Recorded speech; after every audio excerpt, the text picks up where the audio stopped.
New Delhi.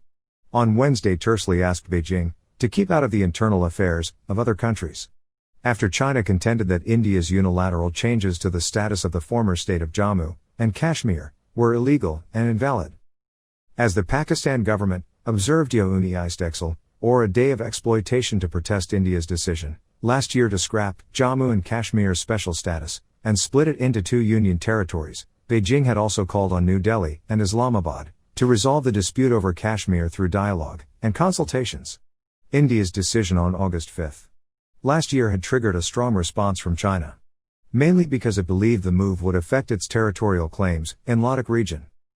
Responding to a query from Pakistan's state-run app news agency about the impact of India's move a year later, Chinese Foreign Ministry spokesperson Wang Wenbin told a regular news briefing that Beijing is closely following the situation in Kashmir.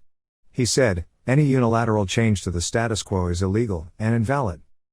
This issue should be properly resolved peacefully, through dialogue and consultations, between the parties concerned.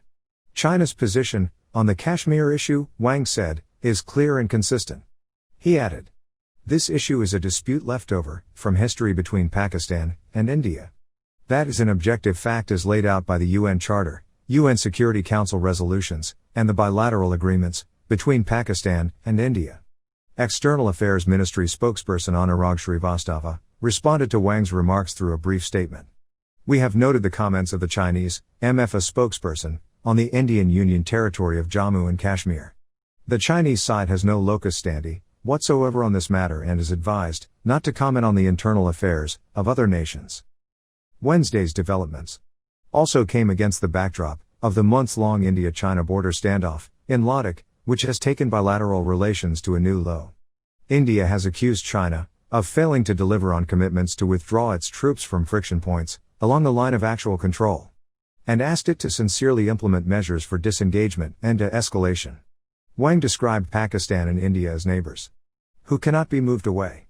He said China hopes the two sides can properly handle differences through dialogue, improve relations, and jointly safeguard peace, security, and development of both countries and the wider region.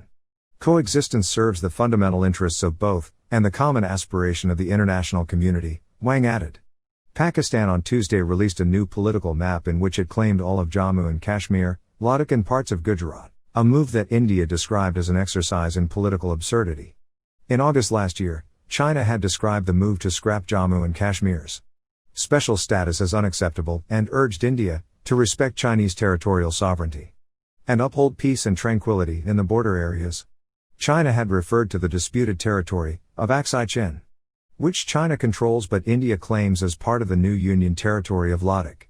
India had then rejected China's criticism, saying the proposal to form new Union territories was an internal matter that had no implications for the country's external borders. New Delhi also pointed out that India and China had agreed to maintain peace along their disputed border until a mutually acceptable solution is found. External Affairs Minister S. Jaishankar, during a visit to Beijing last August, explained India's position, saying the change in administrative status of the region wouldn't impact the LAC.